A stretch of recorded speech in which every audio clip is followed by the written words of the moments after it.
attention of people suffering from hearing loss and balance issues. In addition, I specialise in the removal of earwax, infected debris, dead skin from the external auditory canal, which is the ear canal in humans. Welcome to my latest video. So we have a young lady here who has a fully occluding left ear with soft earwax, soft and sticky earwax. You do tend to find this in the summer months. This client actually last visited prior to Christmas and her wax was a bit firmer, but in the summer months, because of the increased temperature and heat, the wax can actually change consistency. As you can see, the wax is quite a gooey, syrupy, glutinous consistency, and I initially used a suction probe, a Zollner suction probe, but that consistency just blocked that tube. So I resorted to a Jobson horn, and the idea here is just to make a bit of headway at the entrance, so the lateral part of the ear canal, using the Jobson horn. And as I'm removing that wax, you can see that glutinous, syrupy type of wax stretch. You saw a bit there. There was a bit of hair matted to the wax as well.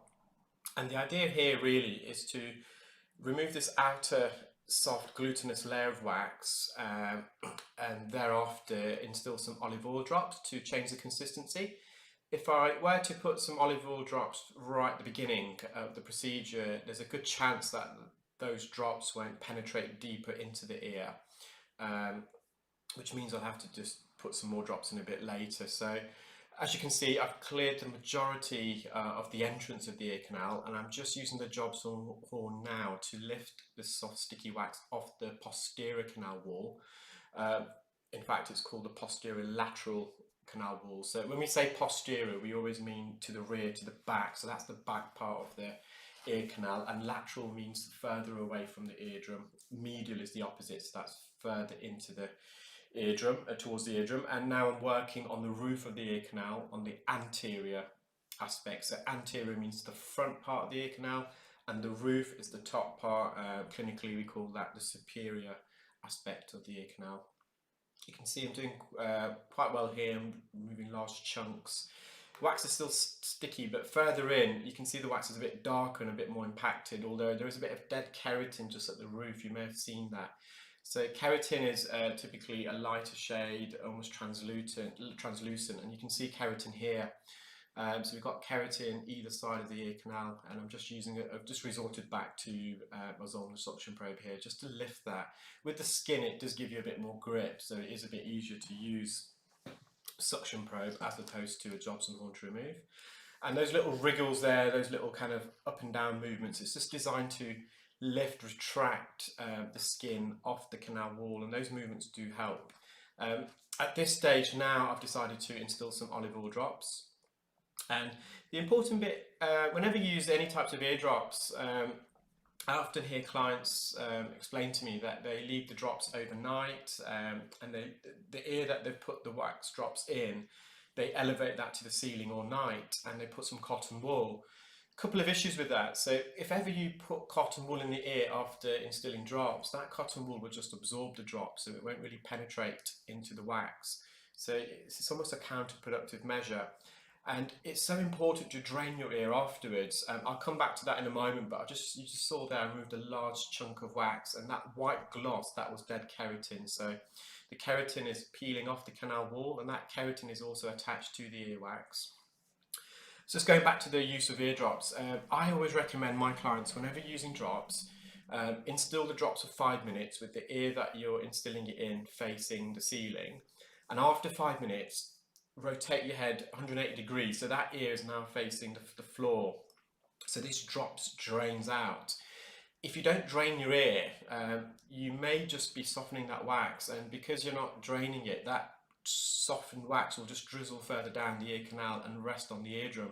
I've had quite a few clients this week actually with those same issues, where you've had wet wax layering over the eardrum, and when I've dug a bit deeper, we've realised they haven't drained their ear, and instead all they're serving to achieve is to get this wet drizzly wax further down, settling on the eardrum, which makes it much more complicated to remove.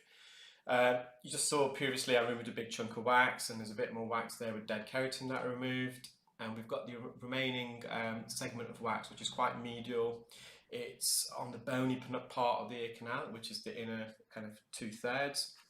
And you can see how much the oil has helped. Having said that, the wax deeper in the ear was a bit firmer. It wasn't as glutinous and sticky as the lateral wax. So the oil no doubt did help, but also the consistency of wax was slightly different.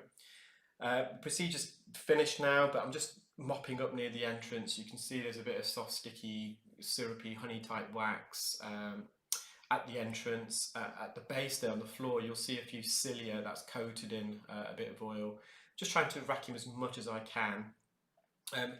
You may know from previous videos and explanations of the ear anatomy, the lateral part, so the outer third of the ear canal, it's formed of cartilage, where the inner 2/3, it's literally a very thin sheet of skin coating the bony part of the ear canal wall, and that part of the ear canal is very sensitive, whereas the outer third, the lateral aspect, the cartilage portion of the ear canal, it has a bit more give, so we can be a bit more vigorous, we can put a bit more pressure on the ear canal.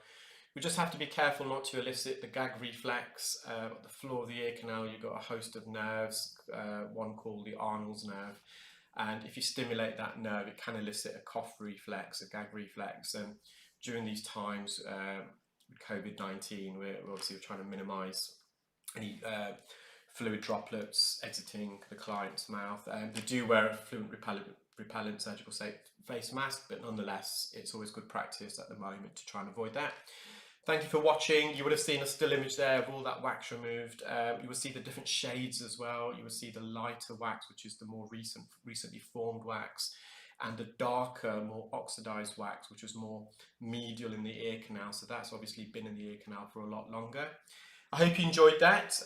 If this is the first time you're watching one of my videos, please do subscribe to my YouTube channel or like and follow my Facebook page. If you're on YouTube, please also do select the bell icon, and that will notify you as and when I upload a new video. I'd just like to end by wishing everyone watching this is keeping well.